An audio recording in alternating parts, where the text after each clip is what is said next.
Hello, BookTube. I recently missed Poetry Thursday, even though I'd been reading a poem every day for days beforehand. And recently also I noticed that Liam at Liam's Lyceum did a reading of the Old English poem The Wanderer, and Tony at an Erudite Adventure is doing an epic read of the entirety of Sir Gawain and the Green Knight with voices. I'll leave links to these amazing poetry readings down below. And I thought, well, I missed Poetry Thursday. What if I were to read an Old English poem? So I repaired immediately to the Penguin Classic wall and found the earliest English poems. These are all translated by Michael Alexander. And I figured since Gawain and the Green Knight is taken, and since The Wanderer is taken, I would read you The Seafarer, which is another Old English poem that is marvelous. It'd be a little bit longer of a poetry read, but let's read The Seafarer and see what we make of it. The tale I frame shall be found to tally. The history is of myself. Sitting day long at an oar's end, clenched against clinging sorrow, breast drought have I borne, and bitternesses too. I have coursed my keel through care halls without end, over furled foam I forward in the bows, through the narrowing night, numb, watching for the cliffs we beat along.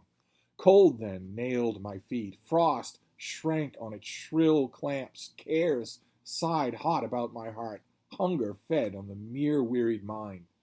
No man blessed with a happy land life is like to guess how I, aching-hearted on ice-cold seas, have wasted whole winters. The wanderer's beat, cut off from kind, hung with hoarfrost. Hail flew in showers. There was no sound there but the slam of waves along an icy sea. The swans' blare my seldom amusement. For men's laughter there was curlew call. There were cries of gannets. For mead drinking the music of the gull. To the storm striking the stone cliffs gulls would answer. Eagles scream from throats frost-feathered. No friend or brother by to speak with the despairing mind. Not all that pleasant out on the open water in the winter. This he little believes, whose life has run sweet in the bergs, but no banished man, but well seen at wine brown, my weariness of mind on the ways stretching over the salt plains. Night thickened, and from the north snowflakes hail fell on the frost-bound earth, coldest of grains. There come thoughts now, knocking my heart, of high waves, clashing salt crests, I am to cross again. Mind lust maddens, moves as I breathe, soul to set out, seek out the way to far folkland, flood beyond. For no man above mold is so mood-proud, so thoroughly equipped, so quick to do, so strong in his youth, or with such staunch a lord, that before faring on the sea he does not fear a little whither the Lord shall lead him in the end. No matter how strong you are, you set out to sail, you're going to weary. His heart is not in harping, nor in the having of rings, for no delight in women nor the world's gladnesses can think of anything outside the thrash of waves. Sea-struck, is distracted, stillness lost. The thriving of the tree land, the town's briskness, the lightness over the leas, life gathering, everything urges the eagerly mooded man to venture on the voyage he thinks of, the faring over flood, the far born. And the cuckoo calls him in his care-laden voice, scout of summer, sings of new griefs that shall take breast-hoard bitter. Blithe heart cannot know, through its happiness, what hardships they suffer who drive the foam furrow farthest from land. Spirit breaks from the body's chest to the sea's acres. Over earth's breadth and the whale's range roams the mind now, homes to the breast hungry and thirsty. Cuckoo's dirge drags out my heart, wets will the whale's beat. Across wastes of water, far warmer to me are the Lord's kindnesses than this life of death lent us on land. I do believe earthly estate is everlasting. Three things always threaten a man's peace. The one before the end shall overthrow his mind. Either illness or age or the edge of vengeance shall draw out the breath from the doom shadowed. Wherefore, for Earl whosoever, it is afterward the praise of livers on that lasting is best. One in the world before, wayfaring, forged, framed there in the face of enmity, in the devil's spite, deeds, achievements. Meaning, you're not going to escape illness, age, or the edge of vengeance. It's what people will say after you that matters. That after speakers should respect the name, and after them angels have honor towards it, far always and ever. From those everlasting joys the daring shall not die. Days are soon over. On earth imperium with the earl's hand fails. Kings are not now, Kaisers are not. There are no gold givers like the gone masters, who between them framed the first deeds in the world. In their lives lordly, in the lays renowned, that chivalry is changed, cheer is gone away. It is a weaker kind who wields earth now, sweat for its bread. Brave men are fewer. All excellence on earth grows old and sere, as now does every man over the world. Age fares against him. His face bleaches, and his thatch thins. Had a throng of friends of noble houses, knows now they all are given to the ground. That grieves his white head. Once life is going, this gristle slackens. Nothing can pain or please flesh. Then he cannot stir a finger, fix his thinking.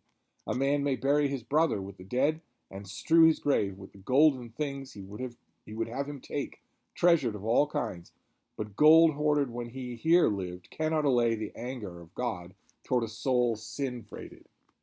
And that is line 102 of this poem, and then it goes on for 20 more lines. That Michael Alexander, the translator for Penguin Classics, doesn't even bother to translate in verse, because after this point, the poem has wandered all over the place, but after this point it goes on to straight God-bothering. Some Christian cleric got a hold of this old poem and appended straight up God-bothering without any lyrical merit whatsoever. So the translator is wise. There's no point in translating it into verse. I guess I'll read it because it's technically part of the Seafarer. The poem ends this way. Great is the terrible power of God, before which the earth shall turn aside. He established the firm foundations, the expanse of the earth, the heavens above. Foolish is the man who does not fear his Lord. Death shall come upon him unprepared. Blessed is the man who lives in trust. Grace shall come to him from the heavens. The Lord shall confirm that spirit in him, for he believes in his might. A man should manage a headstrong spirit and keep it in its place, and be true to men, fair in his dealings. He should treat every man with measure, restrain enmity toward friend and foe. He may not wish his cherished friend to be given over to the fire, nor to be burnt on a pyre. Yet doom is stronger than God. Yet doom is stronger, and God is mightier than any man's conception. Let us think where it is that we may find a home, and then consider how we may come hither. And then indeed we may strive so we may be able to enter into that everlasting blessedness where all life is in the Lord's love, the bliss of heaven.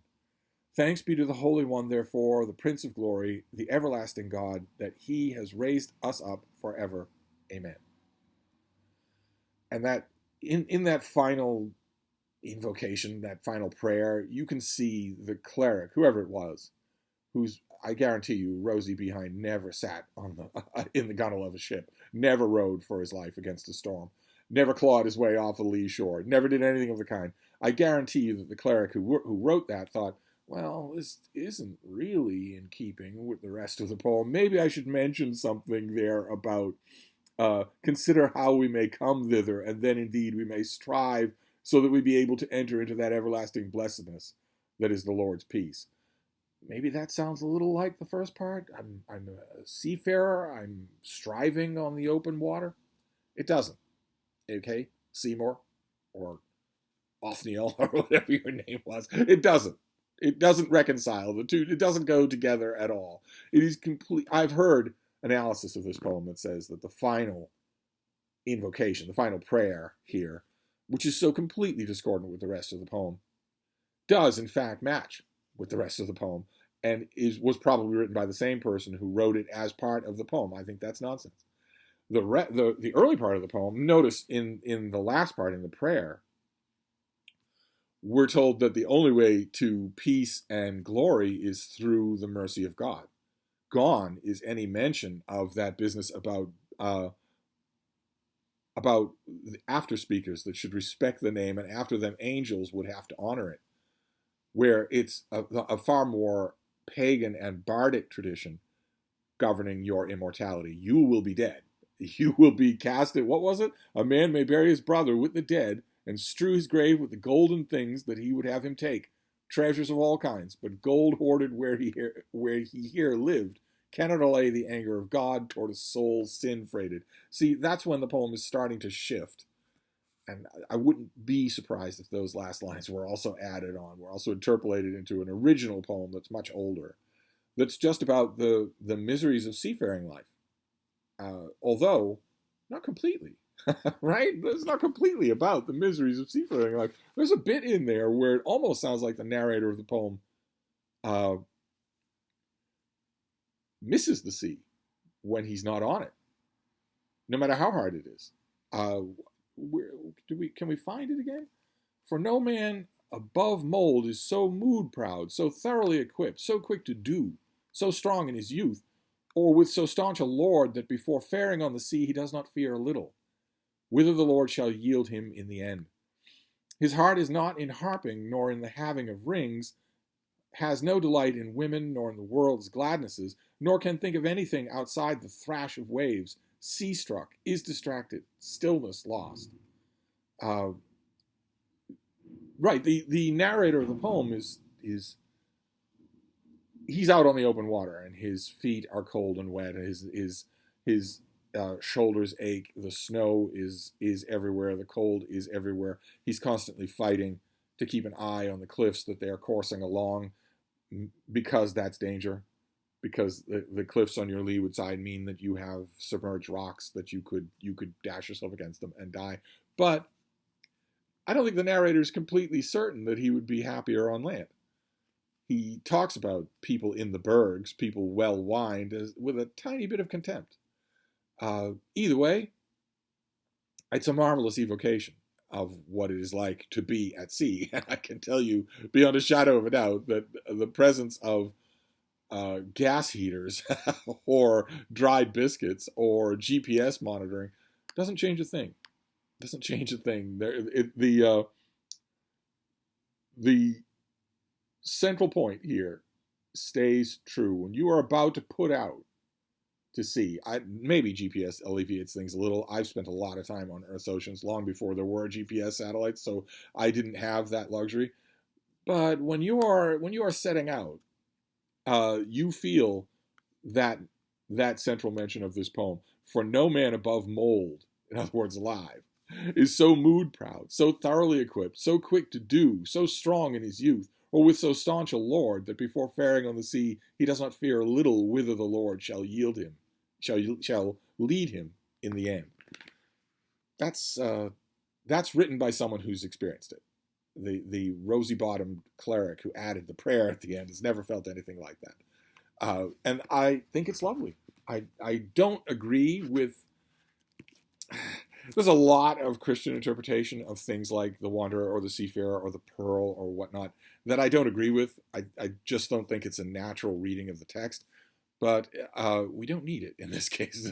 We are having a stormy day here in Boston. Wherever you are in the United States, you are probably having a bit of a stormy day yourself. What better? What better encounter for the Seafarer than here?